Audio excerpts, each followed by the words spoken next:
जब electoral bond के जरिए चंदा देने वालों की लिस्ट नहीं आई थी, हमने तब भी पाठशाला में आपको बता दिया था कि चंदा लेने और देने वालों का अलग अलग डेटा आने से कुछ नहीं होगा, सिर्फ अटकलों का बाजार गर्म होगा, एक दूसरे पे बिना सबूत के आरोप लगाए जाएंगे और यह मामला पूरे लोकसभा चुनाव तक चलेगा। और जो हमने कहा एग्जैक्टली वही हो रहा है। आप देख लीजिए, लिस्ट आते यही काम शुरू हो गया। इलेक्टोरल बॉन्ड के जरिए चंदा देने वालों की लिस्ट के आते ही विपक्ष ने बिना देरी के अपना फैसला सुना दिया और लिस्ट के आने के 12 घंटे के अंदर ही विपक्ष ने ऐसा माहौल बना दिया जैसे सारे के सारा चंदा देने वाले चोर हैं। यह माहौल बनाया जा रहा है। चंदे का सारा पैसा चोरी का है, चंदे का सारा पैसा नरेंद्र मोदी को ही गया है ऐसा लग रहा है, और चंदे का पैसा नरेंद्र मोदी ने या तो डरा धमकाकर वसूला है या फायदा पहुंचाकर वसूला है। विपक्ष यही माहौल बनाने में लगा हुआ है, यानी विपक्ष ऑन द स्पॉट फैसला सुना रहा है, जबकि अभी तो यह क्लियर ही नहीं है कि चंदा देने वाले ने किस पार्टी को कितना चंदा दिया, इसकी जानकारी नहीं है। लेकिन भाई लोगों ने माहौल पूरा बना दिया। अभी तो सिर्फ यह पता चला है कि फलां कंपनी ने इतना चंदा दिया, किस पार्टी को दिया यह अभी पता ही नहीं है। लेकिन चुनाव सिर पर है, इसलिए विपक्ष इंतजार नहीं करना चाहता। वो खर्चा पानी लेकर बीजेपी पे चढ़ गया कि बीजेपी के चंदे के धंधे का खेल खुल गया है, क्योंकि अभी यह पता ही नहीं कि किस पार्टी को कितना चंदा गया है, और चंदा गया भी है तो उसके बदले में कोई गड़बड़ी की गई है या नहीं, यह भी अभी एक नेक्स्ट स्टेप है जिसके बारे में कुछ नहीं पता। इसलिए हम भी इस पर अभी कोई फाइनल राय आपके सामने नहीं रखे। आज पाठशाला में हमने सिर्फ विपक्ष के आरोपों को खंगाला। विपक्ष जो आरोप लगा रहा है उसमें अभी तक कितना दम है, अभी तक कितना दम है, आज पाठशाला में हम फैक्ट्स के जरिए इसका टेस्ट करके आपको फैक्ट्स बताएंगे। पाठशाला में सबसे पहले हमने उन टॉप डोनर की लिस्ट निकाली जिन्होंने राजनीतिक दलों को सबसे ज्यादा चंदा दिया। अब विपक्ष के आरोपों के मुताबिक तो इस लिस्ट में टॉप पर अडानी अंबानी का नाम होना चाहिए था, अडानी इंटरप्राइजेस, रिलायंस इंडस्ट्रीज का नाम होना चाहिए था, क्योंकि राहुल गांधी तो 10 साल से यही बोल रहे हैं, अंबानी अडानी की सरकार चल रही है, अंबानी अडानी की सरकार चल रही है।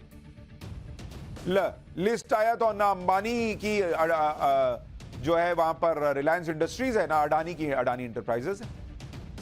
टॉप 5 तो छोड़िए, टॉप 10 में भी और पूरी लिस्ट में ही अडानी इंटरप्राइजेस और रिलायंस इंडस्ट्रीज का नाम तक नहीं। टॉप चंदा देने वाले कौन व्यक्ति या कंपनियां हैं, पहले उसके बारे में सुन लीजिए। जिन्होंने सबसे ज्यादा चंदा दिया उसमें future gaming and hotel services है, जिसने 1368 करोड़ रुपए का चंदा दिया। ये कौन है, इसका किससे क्या कनेक्शन है, आगे बताऊंगा। इसके बाद नाम है मेगा इंजीनियरिंग एंड इंफ्रास्ट्रक्चर का, जिसने 966 करोड़ रुपए का चंदा दिया। तीसरा नाम है quick supply chain private limited, इसने 410 करोड़ रुपए का बॉन्ड खरीदा। वेदांता लिमिटेड ने 400 करोड़ रुपए का चंदा दिया। हल्दिया एनर्जी लिमिटेड 370 करोड़ रुपए के बॉन्ड खरीदते हुए इस लिस्ट में दिखी है। ये टॉप 5 लोग हैं जिन्होंने बॉन्ड खरीदा। इसमें ना अडानी की कंपनी अडानी इंटरप्राइजेज है, ना रिलायंस इंडस्ट्रीज है। अच्छा, इलेक्टोरल बॉन्ड के जरिए इन 5 कंपनियों ने सबसे ज्यादा दान तो दिया। अब यह देखिए कि इलेक्टोरल बॉन्ड से किस पार्टी को कितना चंदा मिला, किसने किसको दिया ये तो नहीं पता, लेकिन किस दल को कितना पैसा मिला, टॉप 5 पर कौन है वो आपको बता देता हूं। जैसे भारतीय जनता पार्टी, इसको 6060 करोड़ रुपए मिले, सबसे ज्यादा चंदा। इसके बाद नाम कांग्रेस का नहीं है, इसके बाद नाम टीएमसी का है, तृणमूल कांग्रेस का, इसको 1609 करोड़ रुपए का चंदा मिला। कांग्रेस को 1421 करोड़ रुपए का चंदा मिला। शायद कांग्रेस को इस बात की भी तकलीफ है कि वो नेशनल पार्टी है और ममता बनर्जी की एक रीजनल पार्टी को उनसे ज्यादा चंदा मिल गया। भारत राष्ट्र समिति बीआरएस को 1214 करोड़ रुपए मिले, यह भी एक रीजनल पार्टी है। बीजू जनता दल को 775 करोड़ रुपए मिले। विपक्ष के हिसाब से बीजेपी को मिला चंदा बेईमानी का पैसा है, बाकी पार्टियों को मिला चंदा साफ सुथरा है। भाई उनका लॉजिक यही है, वो कह रहे बीजेपी को 6000 करोड़ मिल गया, अरे रीजनल पार्टी को 1200-1600 करोड़ मिल रहा है, नेशनल पार्टी जो बार बार चुनाव जीत रही है उसको उनसे ज्यादा पैसा कैसे मिल गया, ये कंपैरिजन चल रहा है। बीजेपी ने बिजनेसमैन से चंदा लिया, पाप किया, ये आरोप लग रहा है। बाकी पार्टियों ने बिजनेसमैन से चंदा लिया तो उसमें कोई पाप नहीं। आरोप है कि बीजेपी के पास पावर है इसलिए चंदा वसूल लिया।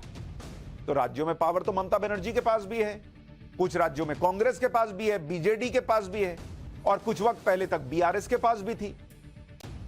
तो इस लॉजिक से क्या इन लोगों ने भी सरकारी मशीनरी का इस्तेमाल करके पैसा वसूला है क्या?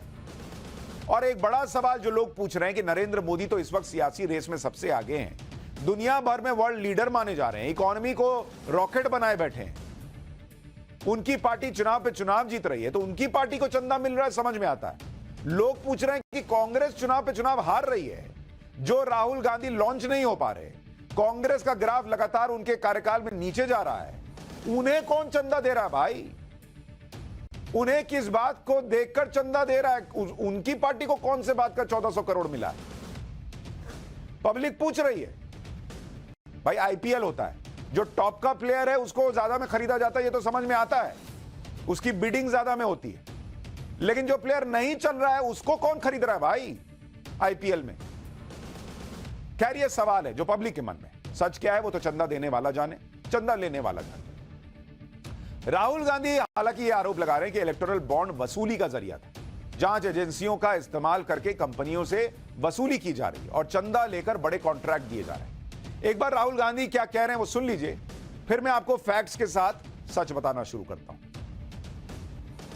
कि इलेक्टोरल बॉन्ड्स में हजारों करोड़ रुपए हिंदुस्तान के बड़े बड़े कॉर्पोरेट्स ने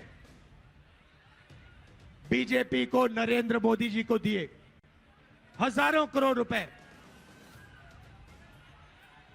जो भी कॉन्ट्रैक्ट हिंदुस्तान की सरकार देती है, जिस भी कंपनी को देती है, उसका इलेक्टोरल बॉन्ड्स के माध्यम से रिश्वत वो कंपनी बीजेपी को देती है। हजारों करोड़ रुपए कंपनियों पर दबाव डालकर सीबीआई इंक्वायरी कराकर, ईडी की इंक्वायरी कराकर, इनकम टैक्स का दबाव डालकर उनसे पैसा एक्सटॉर्ट करा जाता है। अच्छा, आपने देखा राहुल गांधी की स्क्रिप्ट आज बदल गई। आज से पहले वो कहते थे कि नरेंद्र मोदी ने अडानी को देश बेच दिया, सारे कॉन्ट्रैक्ट वो अडानी को देते हैं। लेकिन आज की इस लिस्ट में जब अडानी इंटरप्राइजेस का नाम नहीं है तो कह रहे हैं कि जिन भी बिजनेसमैन को देते हैं वो पैसा लेके कॉन्ट्रैक्ट देते हैं। आज जिन भी बिजनेसमैन हो गया। आज के पहले कहते थे सारा अंबानी अडानी को ही दिया है, किसी को कुछ मिल ही नहीं रहा है। देखिए पॉलिटिक्स में कैसे टोन और स्क्रिप्ट बदलती है, इसी से आपको समझ में आ जाएगा कि सच क्या है। खैर हम फैक्ट पर बात करते हैं। इन आरोपों के बीच हमने इलेक्टोरल बॉन्ड की पूरी लिस्ट देखी और जिस कंपनी ने सबसे ज्यादा चंदा दिया उसकी कुंडली निकाली। सबसे ज्यादा चंदा देने वाली कंपनी है future gaming and hotel services private limited. यह company business tycoon Santiago Martin की है, जिनकी फोटो आप देख रहे हैं। इन्हें लॉटरी किंग के नाम से जाना जाता है। सेंटियागो मार्टिन की कहानी बहुत दिलचस्प है, क्योंकि यह व्यक्ति जो देश में चुनावी बॉन्ड के जरिए करोड़ों का चंदा देने वालों की लिस्ट में टॉपर है, वो कभी म्यांमार में मजदूर हुआ करता था। 1988 में म्यांमार से भारत आया और इसने तमिलनाडु में लॉटरी का बिजनेस शुरू किया। इसने फ्यूचर गेमिंग कंपनी की शुरुआत साल 1991 में की। सेंटियागो मार्टिन की वेबसाइट के मुताबिक 13 साल की उम्र में उन्होंने ट्रेडिंग शुरू की। पूरे देश में लॉटरी ट्रेडिंग का एक नेटवर्क फैलाया। सेंटियागो मार्टिन का बिजनेस मुख्य तौर पर दक्षिण में फैला है। यानी यह मजदूर आदमी लॉटरी किंग बन गया उस जमाने में जब नरेंद्र मोदी पॉलिटिक्स में थे भी नहीं उस तरह से एक्टिव, ना ही वो देश के प्रधानमंत्री बने। मार्टिन का बिजनेस लॉटरी तक सीमित ही नहीं रहा। इनका कारोबार real estate, construction, TV channel, कपड़ा, हेल्थ केयर, शिक्षा, सॉफ्टवेयर, कई क्षेत्रों में फैला। इतने सालों में इसने किसको चंदा दिया, इसका हिसाब कब आएगा? खैर यह बात साफ है कि जो व्यक्ति राजनीतिक दलों को सबसे ज्यादा चंदा दे रहा है उसके कई पॉलिटिकल कनेक्शन भी होंगे। जब हमने सेंटियागो मार्टिन के पॉलिटिकल कनेक्शन खंगाले और हमें जो मिला उसके मुताबिक सेंटियागो मार्टिन ने 2007 में सीपीआई-एम के मुखपत्र देशभिमानी को 2 करोड़ रुपए का चंदा दिया। 2010 में कांग्रेस नेता अभिषेक मनु सिंघवी सेंटियागो मार्टिन का केस लड़ चुके हैं। हालांकि बाद में विवाद होने के बाद सिंघवी ने अपना नाम वापस ले लिया। 2011 में डीएमके नेता करुणानिधि की लिखी कहानी पर एक फिल्म बनी। सेंटियागो मार्टिन नाम के इस लॉटरी किंग ने उसमें 50 करोड़ रुपए लगाए थे। सेंटियागो मार्टिन के दामाद अर्जुन को डीएमके ने अपनी चुनावी रणनीति अभियान का हिस्सा बनाया था। इसमें तो कहीं मोदी का नाम नहीं दिख रहा अभी तक। खैर आगे बढ़ते हैं। जिनका नाम दिख रहा है उन्होंने भी कुछ गलत किया, ये अभी तक साबित नहीं है, फिर भी हम आगे बढ़ते हैं।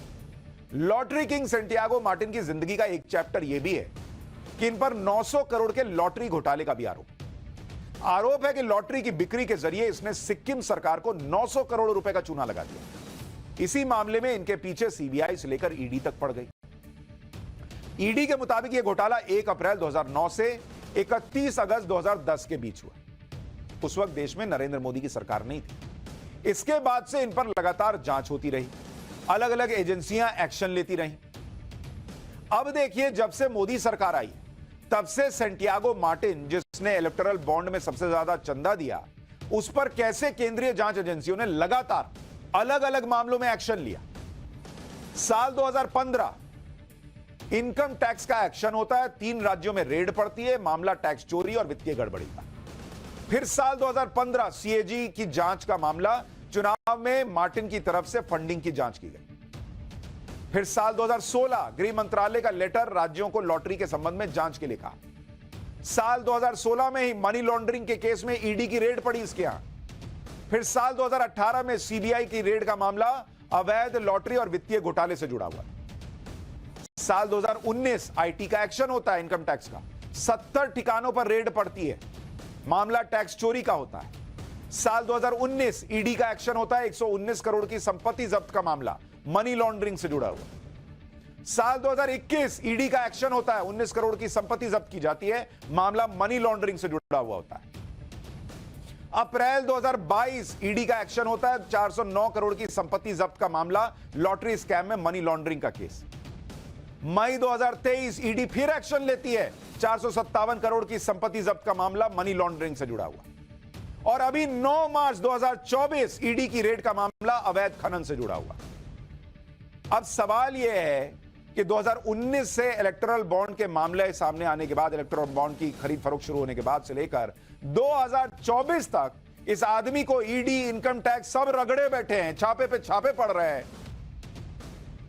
तो क्या ये बीजेपी को पैसा दिए जा रहा है और अपने ऊपर छापे पड़वा रहा है? अब आपको बताता हूं, यह देखिए कि मोदी सरकार में पिछले 9 साल से अलग अलग जांच एजेंसियां 11 बड़े एक्शन सैंटियागो मार्टिन और उससे जुड़ी कंपनियों पर कर चुकी, और यह एक्शन लगातार जारी। अब यह देखिए कि सैंटियागो मार्टिन ने पहला चुनावी बॉन्ड कब खरीदा, इसके बारे में आपको बताता हूं। इसने जब चुनावी बॉन्ड की प्रक्रिया शुरू हुई तो इसने पहला चुनावी बॉन्ड खरीदा जो फ्यूचर गेमिंग एंड होटल, ये जो कंपनी है, इसने पहला बॉन्ड कब खरीदा बॉस? इसने खरीदा 21 अक्टूबर 2020 को सबसे पहला बॉन्ड खरीदा। इसने आखिरी बॉन्ड कब खरीदा? आखिरी बार इसने खरीदा 9 जनवरी 2024। और पहला बॉन्ड जब एसबीआई ने बॉन्ड वाला शुरू किया था तो पहला बॉन्ड बिका था 19 अप्रैल 2019 को, यानी 2020 से लेकर 2024 के बीच में अभी तक, अभी जस्ट मैंने आपको बताया कि इस पर करीब करीब 10 से 11 रेड पड़ चुकी है। और इस पर एक्शन, मतलब ये बॉन्ड आने के बाद नहीं, एक्शन तो 2015 से चल रहा है इसके ऊपर, रेड पर रेड पड़ी। तो आंकड़ों से यह क्लियर है कि सैंटियागो मार्टिन या उसकी कंपनी पर ईडी का एक्शन लगातार चलता रहा, चाहे उसने 2019 से 2024 के बीच कितना ही चंदा दिया, और किसे दिया यह तो अभी पता भी नहीं है। इसलिए सैंटियागो मार्टिन को लेकर सब अपने मुताबिक अलग अलग थ्योरी चला रहे हैं। जैसे विपक्ष की थ्योरी यह है कि क्योंकि ईडी का हंटर चला तभी सैंटियागो मार्टिन की कंपनी ने भर भर के चुनावी चंदा देना शुरू किया और बीजेपी को फायदा पहुंचाने लगा। अगर इस थ्योरी पर यकीन किया जाए तो फिर ईडी का एक्शन तो रुक जाना चाहिए था। भाई वो पैसा दे रहा है और ईडी रेड मार रही, ये कैसी दोस्ती हुई? फिर वो पैसा देने के बाद पूछेगा नहीं कि अरे तुमको पैसा दिया, तुम रेड मार रहे हो जी, और वो मारे जा रही है, रुक नहीं रही है। दूसरी थ्योरी कि सैंटियागो मार्टिन की कंपनी ने जितना भी चंदा दिया है वो सारा का सारा बीजेपी को ही गया है, ये तो अभी पता भी नहीं है। हालांकि बीजेपी ने अगर पैसा लिया है, भले रेड पड़ती रही हो, लेकिन बीजेपी ने अगर पैसा लिया ये दिखेगा तो बीजेपी से भी पूछा जाएगा कि जिस कंपनी पर रेड पड़ रही थी उससे पैसा लिया क्यों आपने, चाहे 1 रुपया भी लिया हो, लेकिन पहले ये पता तो चले कि बीजेपी को पैसा गया है कि नहीं गया। वैसे भी सेंटियागो मार्टिन के सभी पार्टियों के कनेक्शन दिख रहे हैं, तो फिर वो अकेले बीजेपी को ही चंदा देगा, इसकी संभावना भी कम दिखती है। तीसरी थ्योरी यह है कि ऐसा भी हो सकता है कि सेंटियागो मार्टिन जो ईडी के एक्शन को लगातार झेल रहा है, हो सकता है वो विपक्ष को इस बात की फंडिंग कर रहा हो कि वो लगातार ये माहौल बनाते रहे कि नरेंद्र मोदी ईडी का गलत इस्तेमाल कर रहे हैं। यह क्यों नहीं हो सकता? यह भी हो सकता है कि सेंटियागो मार्टिन की कंपनी चंदा देकर विपक्ष को मजबूत कर रही हो, ताकि अगर नरेंद्र मोदी हटें तो ईडी के एक्शन से कुछ राहत मिल सके। यह भी एक सवाल है, लेकिन ये सारे अभी आज की डेट में सवाल है, क्योंकि पैसा गया किसको यही नहीं पता। ये सब सिर्फ थ्योरी है, सच्चाई अभी सामने नहीं आई है। इसके बाद भी कांग्रेस लगातार आरोप लगा रही है कि इलेक्टोरल बॉन्ड के बदले कंपनियों को फायदा पहुंचाया गया। जयराम रमेश को एक बार सुनिए वो क्या कह रहे हैं, फिर आपको कांग्रेस के आरोपों का में कितना दम है इसके कुछ और फैक्ट्स बताओ।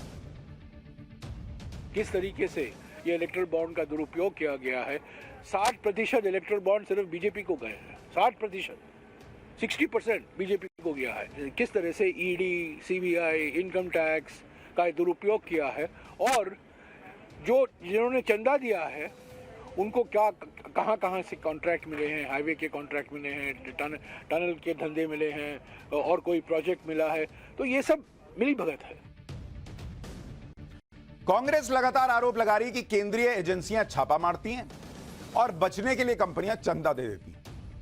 कांग्रेस ने इसकी पूरी लिस्ट गिना दी, लेकिन उसकी सच्चाई क्या है वो भी बात करता हूं। कांग्रेस का आरोप है कि डीएलएफ पर 25 जनवरी 2019 को छापा पड़ा, 9 अक्टूबर 2019 को पहला बॉन्ड खरीदा।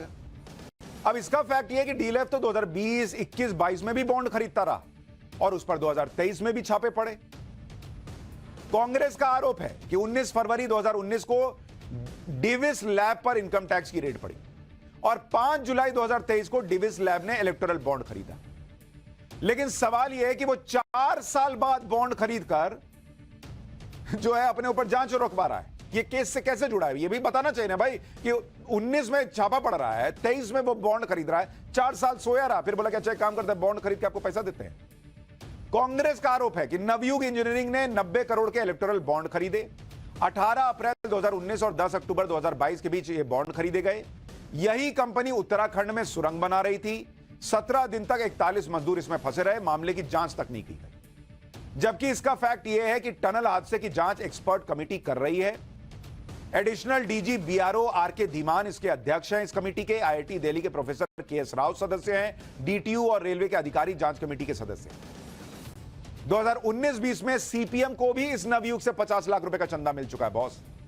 और कई लोग तो यह भी भ्रम फैला रहे हैं कि यह नवयुग अडानी की कंपनी है, जबकि उस हादसे के बाद ही अडानी ग्रुप जो है वो साफ कर चुका है कि हमारा नवयुग से कोई लेना देना नहीं है। कांग्रेस का आरोप है कि टोरेंट पावर ने जनवरी 2024 में 86 करोड़ का चंदा दिया। मार्च 2024 को महाराष्ट्र में 47,000 करोड़ का प्रोजेक्ट मिला। इसका एक फैक्ट यह भी है कि 2003 से 2011 तक कांग्रेस को 14 करोड़ इसी टोरेंट ने पैसा दिया था, चंदा दिया था। कांग्रेस का आरोप है कि 18 अगस्त 2022 को सीरम इंस्टीट्यूट ने एक दिन में 52 करोड़ का चंदा दिया। कोविड वैक्सीन पर सीरम इंस्टीट्यूट का एकाधिकार हो गया, जबकि फैक्ट यह है कि अप्रैल 2020 से ही सीरम इंस्टीट्यूट कोविड वैक्सीन पर काम कर रहा था। तब तो चंदा दिया नहीं था, तो उसको कोविड वैक्सीन बनाने कैसे मिल गया? कोविड वैक्सीन सफल रही तब उसके शेयर बढ़े। यानी अभी तक जो आरोप लग रहे हैं उसमें सच्चाई और आरोपों के जो फैक्ट्स हैं वो मैच नहीं हो रहे। आगे हो जाएंगे तो बता दूंगा, लेकिन अभी तो नहीं दिख रहे भाई। वित्त मंत्री निर्मला सीतारमण ने इलेक्टोरल बॉन्ड और ईडी सीबीआई के छापों में एक्शन खोजने वालों को जवाब भी दिया। एक इंटरव्यू में निर्मला सीतारमण ने कहा कि यह सिर्फ कल्पना लगती है कि ईडी की रेड के बाद कंपनियों ने पैसे दिए। अगर कंपनियों ने पैसे दिए और उसके बाद भी सरकार ईडी के जरिए उन तक पहुंची तो उसका क्या? यह महज अटकलबाजियां हैं कि ईडी ने कंपनियों का दरवाजा खटखटाया और फिर इन कंपनियों ने खुद को बचाने के लिए फंड दे दिया। एक सवाल इस बात का भी है कि अगर यह आरोप सही भी है कि ईडी जो है वो चंदा वसूली कर रही है, इस देश में एक आदमी नहीं है जो आकर सामने यह कहे कि मुझसे ईडी ने पैसे मांगे। किसी ने केस तक नहीं किया, किसी ने कोई सबूत नहीं दिया कि ईडी हमसे वसूली कर रही है। इतने बिजनेसमैन का नाम ये लोग दे रहे हैं कि कर दिया, कोई नहीं आया बोलने। इलेक्टोरल बॉन्ड के टॉप डोनर में दूसरा नाम मेगा इंजीनियरिंग एंड इंफ्रास्ट्रक्चर का। इसे लेकर भी विपक्ष ने सवाल उठाए यह कंपनी टनल और ब्रिज के बड़े प्रोजेक्ट्स करती है। मेगा इंजीनियरिंग ने कुल 966 करोड़ रुपए का चंदा बॉन्ड के जरिए दिया। कांग्रेस नेता जयराम रमेश ने आरोप लगाया कि मेगा इंजीनियरिंग एंड इंफ्रा ने चुनावी बॉन्ड के जरिए 800 करोड़ से ज्यादा दिए। अप्रैल 2023 में कंपनी ने 140 करोड़ रुपए डोनेट किया। इसके एक महीने बाद कहा जा रहा है कि कंपनी को 14,400 करोड़ रुपए का ठाणे बोरीवली ट्विन टनल का प्रोजेक्ट मिल गया। जयराम रमेश ने आरोप लगा दिया कि मेगा इंजीनियरिंग एंड इंफ्रा को अगस्त 2020 में 4,500 करोड़ रुपए की जोजिला सुरंग परियोजना मिली और अक्टूबर 2020 में चुनावी बॉन्ड में 20 करोड़ रुपए का दान दे दिया। यह भी आरोप लगाया कि मेगा को दिसंबर 2022 में बीकेसी बुलेट ट्रेन स्टेशन का कॉन्ट्रैक्ट मिला और उसने उसी महीने 56 करोड़ रुपए का दान दिया। शिवसेना नेता संजय राउत ने भी मेगा इंजीनियरिंग पर सवाल उठाया। एक बार संजय राउत को सुनिए, फिर आपको बताता हूं कि मेगा इंजीनियरिंग का कांग्रेस से क्या कनेक्शन निकला और इन आरोपों में कितना दम है। मेगा इंजीनियरिंग, अब देखिए मेगा इंजीनियरिंग को कितना कॉन्ट्रैक्ट मिला है। बीकेसी में बुलेट ट्रेन का कॉन्ट्रैक्ट हो या और कोई कॉन्ट्रैक्ट, हजारों करोड़ के कॉन्ट्रैक्ट देकर उनसे सैकड़ों करोड़ का इलेक्ट्रल बॉन्ड्स खरीदा गया है, लिया गया है। अब पहले तो यही साबित होना बचा हुआ है कि मेगा इंजीनियरिंग ने बीजेपी को पैसा दिया तो दिया कितना। खैर, मान लिया कि सारा पैसा बीजेपी को ही दिया, फिर भी कुछ सवाल है। मेगा इंजीनियरिंग एंड इंफ्रास्ट्रक्चर को मिले 14,400 करोड़ के कॉन्ट्रैक्ट को लेकर सवाल उठ रहे हैं। आरोप है कि इस मेगा इंजीनियरिंग ने 2023 में कंपनी को, जिसका नाम है मेगा इंजीनियरिंग, ठीक है, इस पर आरोप क्या है भाई कि इसने 140 करोड़ रुपए दिए। कब दिए? अप्रैल 2023 में। और इसको कॉन्ट्रैक्ट कितने का मिला? 14,400 करोड़ का। किसका मिल गया? टनल का। अब कुल चंदा कितना है? 140 करोड़ रुपए। प्रोजेक्ट कितने का मिला है? 14,400 करोड़ रुपए। यानी अगर आप इस चंदे को सीधा सीधा इससे जोड़ भी दीजिए आरोप के मुताबिक, तो यह चंदा इस प्रोजेक्ट का कितना है? 1%। अब हमें यह नहीं पता कि कांग्रेस के आरोपों में सच्चाई कितनी है, लेकिन एक सवाल तो यह उठता है कि अगर यह आरोप सही है तो कोई भी कंपनी क्या ये 140 करोड़ रुपए का मात्र चंदा देके 14,400 करोड़ रुपए का प्रोजेक्ट ले रही है? और ये आरोप भी वो पार्टी लगा रही है जिसके राज में 60-70 साल में हजारों करोड़ के घोटाले हुए। उसको तो पता होना चाहिए कि कितने कितने घोटाले में कितना कितना जो है वो पैसा लिया जाता है। 1% 140 करोड़ देके 14,400 करोड़ का प्रोजेक्ट। उसमें भी एक बड़ा सवाल है कि ये प्रोजेक्ट भी ई टेंडरिंग के तहत मिला है। वहां कैसे घोटाला हुआ भाई, ये भी तो बताना पड़ेगा। इसी तरह कांग्रेस ने मेगा इंजीनियरिंग को जोजिला सुरंग परियोजना देने पर भी सवाल उठाए। तो जोजिला योजना जो है, इसका खर्चा कितना है भाई? इसका खर्चा है 4,500 करोड़, ठीक है। और कह रहे हैं कि चंदा इसके बाद कितना दिया? 20 करोड़, मात्र 20 करोड़। यानी अगर आप इस चंदे को जोड़ें तो यह प्रोजेक्ट का 0.4% है। 20 करोड़ रुपया देके 4,500 करोड़ का प्रोजेक्ट ले रही है। सकता लेती हो कांग्रेस के हिसाब से, हमको तो नहीं समझ में आ रहा भाई, और इसके कोई सबूत भी सामने नहीं दिख रहे। जिस Hyderabad based mega engineering and infrastructure company पर सवाल उठ रहे हैं, वो कोई छोटी मोटी कंपनी नहीं है। इस कंपनी के कई राज्यों में प्रोजेक्ट चल रहे हैं। साल 1989 में कंपनी की शुरुआत हुई, तब इसका नाम मेगा इंजीनियरिंग इंटरप्राइजेस था। शुरुआत में यह कंपनी म्युनिसिपैलिटीज के लिए पाइप बनाती थी।